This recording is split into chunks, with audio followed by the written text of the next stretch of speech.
Consider and act upon ordinance 1710 for first publication.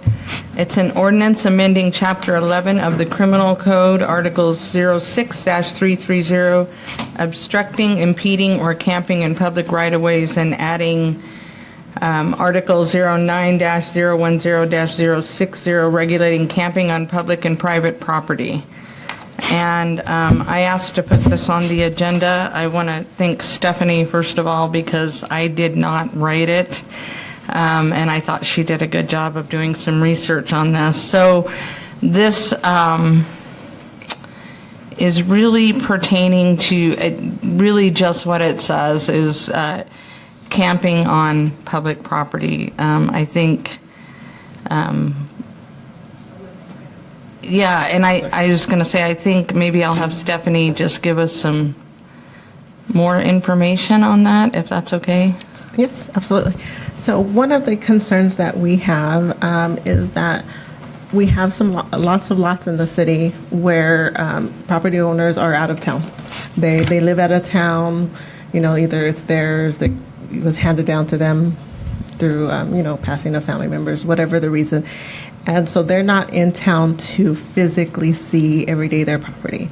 So when we have people camping out on their property, it leaves them, one, with liability, and two, it leaves our police force without any ways to say, hey, you have to remove from this property, this isn't your property. So some of the frustration is reaching to those people, and then some of the frustration is the owners not being able to see what's happening on their property every day.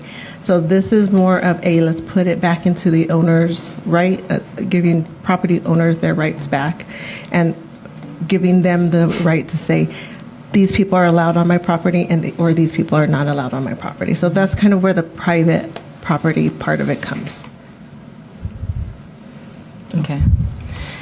Yeah, so I know we get a lot of calls for this, and then on public property as well. We have some issues with that as well.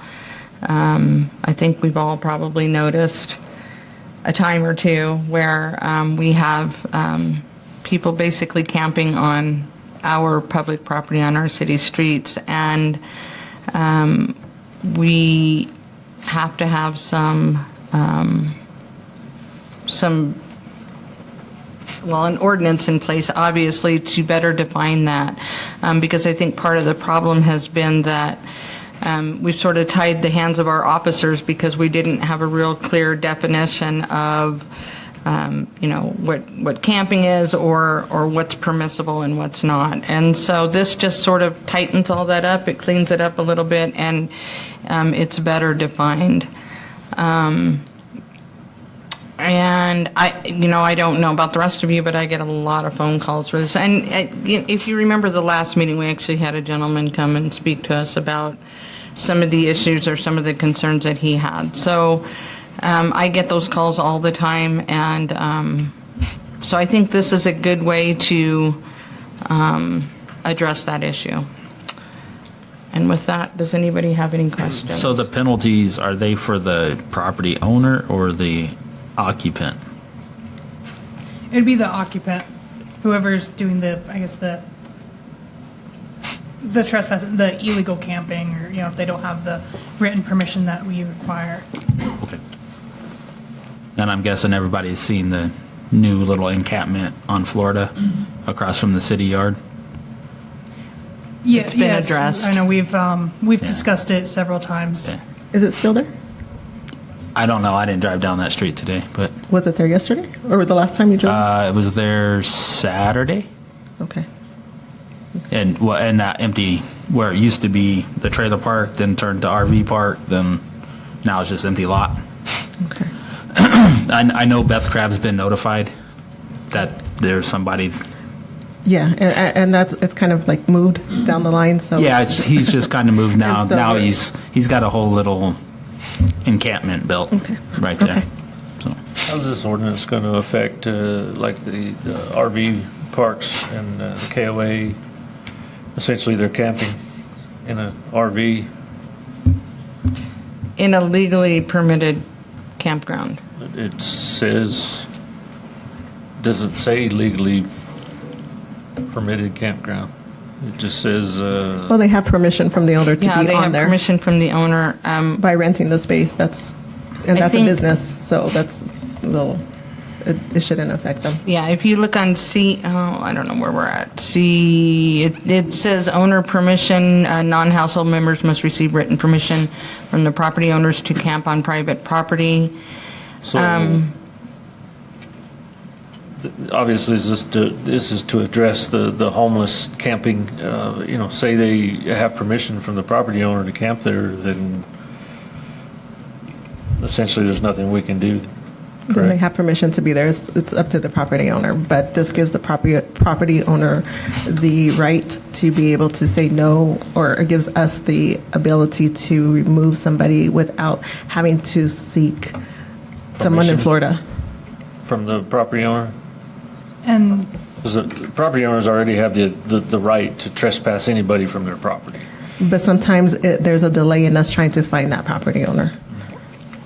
additionally, even if they have permission, we do put limits, right? So camping in front yards or enclosed areas is limited to a maximum of 48 consecutive hours within any 7-day period.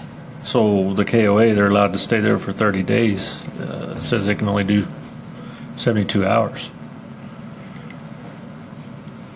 And I mean, Does that make sense? yeah, it does. I understand your intent, And I mean, or like the one over here by the 575 Brewery, the newer Well, and RV park.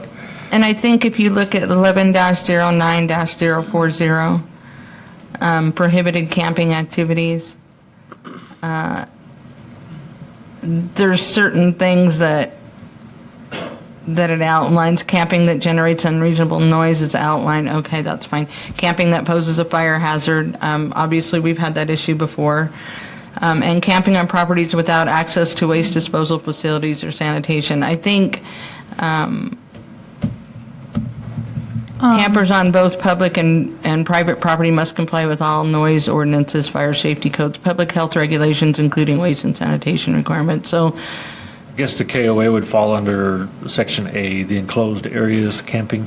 Is that, It would. Additionally, Commissioner Reardon, what we could do, even if you guys wanted to, is so 11-09-060 is our exceptions section. We can add an exception to that Just for authorized campground. Like we could do a campground okay. kind of But exception. say you have a property owner that has some property that's, west of the tracks over there where it's not bothering anybody, and they give, a homeless person permission to stay there. I don't personally see a problem with that, but this ordinance is going to prohibit that. So, but that property owner should have the right to do whatever they want with their property. If they want to allow somebody to stay there in a tent or an RV camper or whatever it may be, or a camp trailer, does that make sense? It does. I mean, and I think part of it was just, so I mean, like you going back to the enclosed with the KOA, yes, they would fall under the enclosed camping That area. 030, Section A. Yeah, 030A. Yeah. Obviously the B is the unenclosed, and it says, and in front yards and unenclosed camping. but we also have an issue with, okay, so the one that comes to mind for me is over there by Mike Cross's place over by Basin Electronics, behind Basin Electronics. They had a camper there. That guy has permission to be on the property. He had permission to be on the property, but he also had raw sewage going into the ground. So, It's a whole different issue, but that Well, gentleman has permission from the owner to. well, to be actually, yes, I agree with you, except that he did have raw sewage going into the ground, which is problematic, right? Yes, So, it is. so I think, if, I agree with you. If they want to be west of, the bypass or whatever, if they have permission, that's fine. But we still have to address the other issue. And if it's a health or safety issue for other residents, then The raw sewage, yes. yeah, then I think that would fall under this prohibited camping activities, regardless of whether it's on public or private property.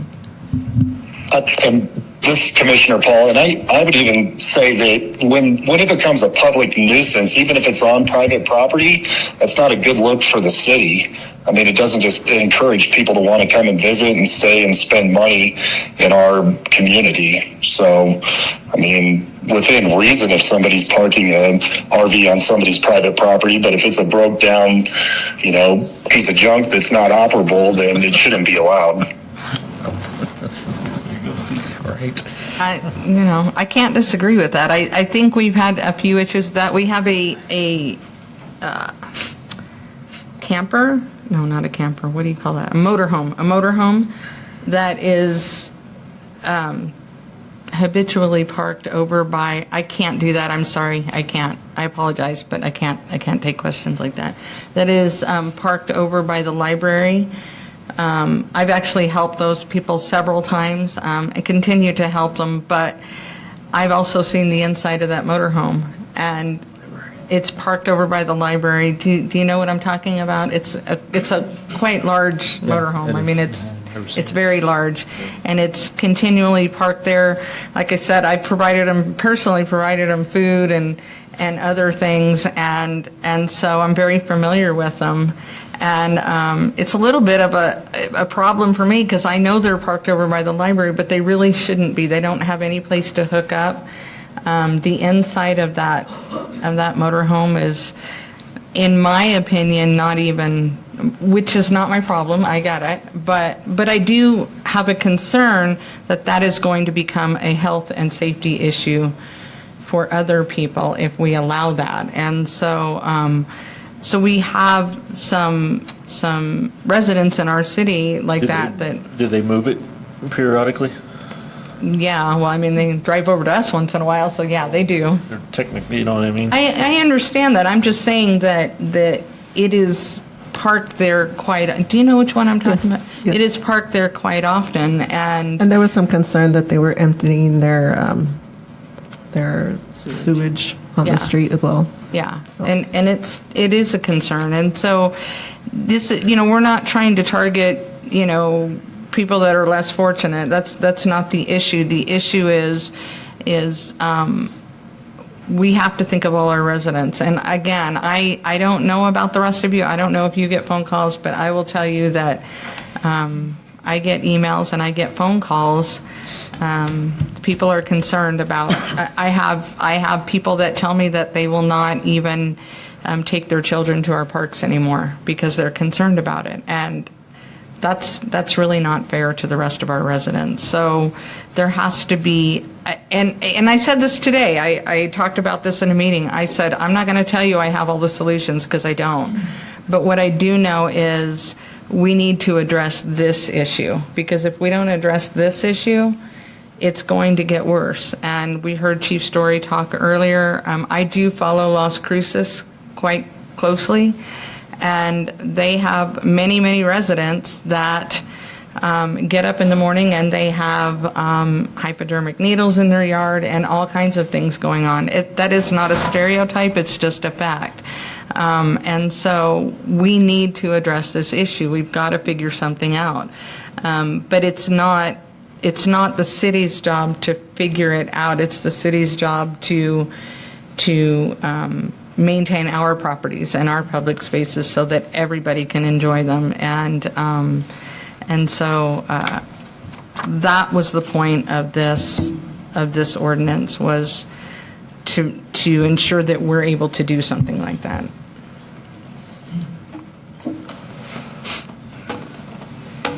I have one question. Yes. So I just want to clarify this. I'm not sure if this is Ashley, going towards Ashley, but so if someone's invites someone for a couple of days and they're camped out in front of their house, but then it turns into like a 6-month deal? Or, I mean, is this kind of what we're trying to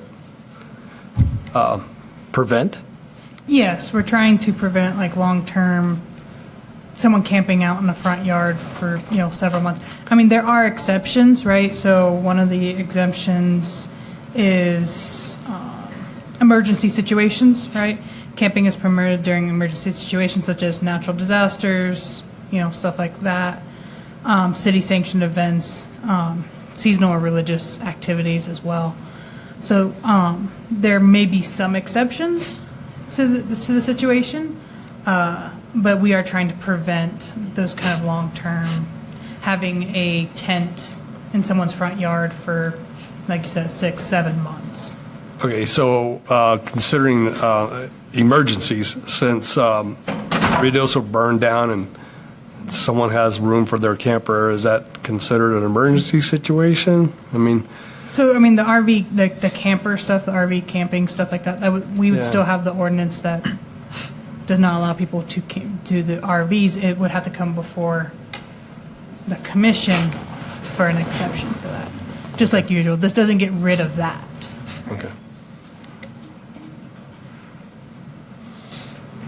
It does, in your definition of camping, it does say vehicle, tent vehicle, or other temporary structure. So that's technically a camper, right? Or an RV. So something like Ruidoso, that was a declared emergency. So if that would fall under the emergency order. That would just be an easy explanation. We get those type of situations, but if that's 2 months, 3 months turns into a year, then there becomes another issue if they can't prove that, So.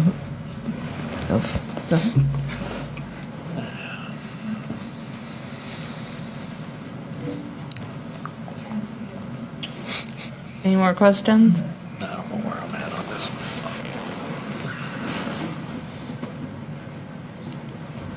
I know this becomes or could potentially become an issue of maybe it's not really an ethical dilemma for me. I'm pretty comfortable with it, but it could be. But I think that as we look at 31,000 people in our city, there's a lot of people that have some real concerns, and so we need to address those concerns. We need to address our, crime issue, which I personally I think is probably relatively low compared to some bigger cities. But for our city, people are not used to seeing what we've started seeing lately, and so we need to address that before it becomes an issue. We need to address driving down the road and honestly seeing a mattress on the sidewalk or something like that. And for me personally, I think it's more. I think it's probably more. I don't want to say dehumanizing, but I think it's less compassionate to drive by and just see that and think that's okay than to address the issue. But we can't address it as a city. We do have a lot of organizations. I know 100% Otero is one of them that is their focus. They are trying to address the housing issue and the lack of housing and that kind of thing. That's what they're focused on. It's not going to be solved right away. I know we have one individual that tried to start a shelter on, is it 3rd Street or 6th Street?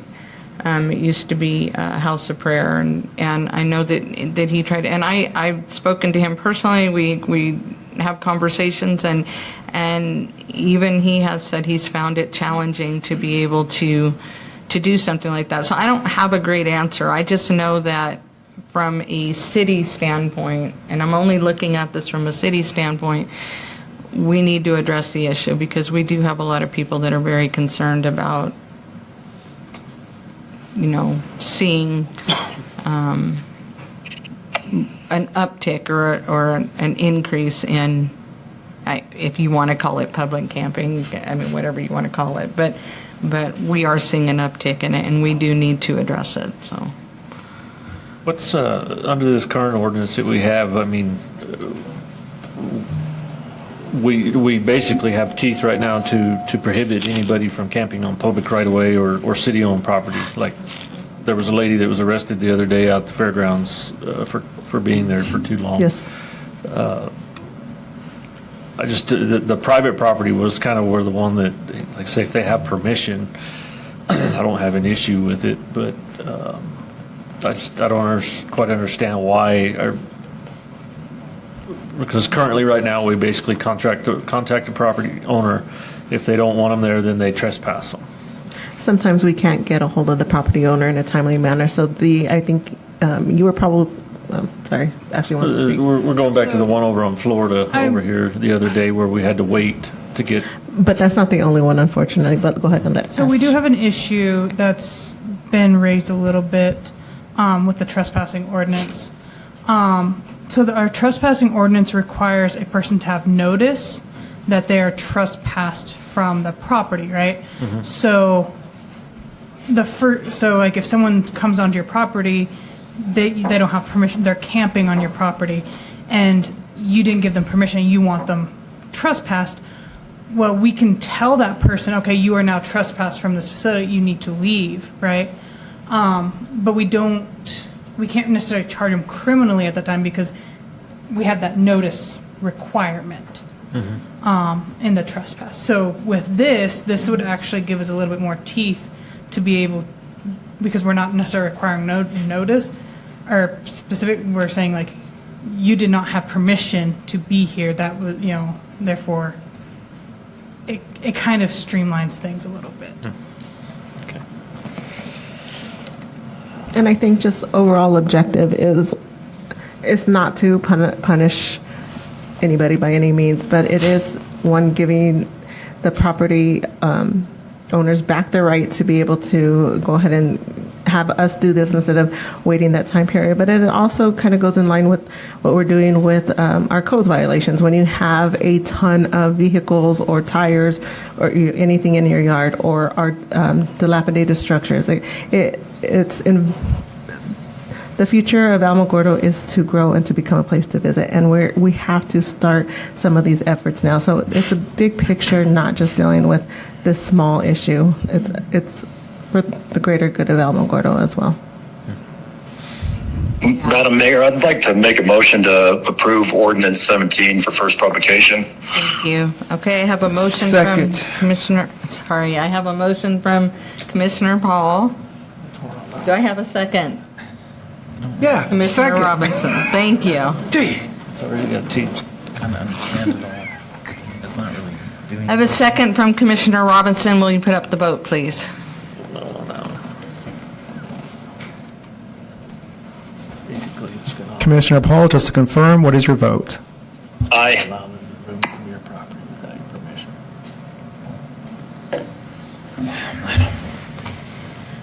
We'll see. We'll see once it goes into effect. And motion passes 6-1.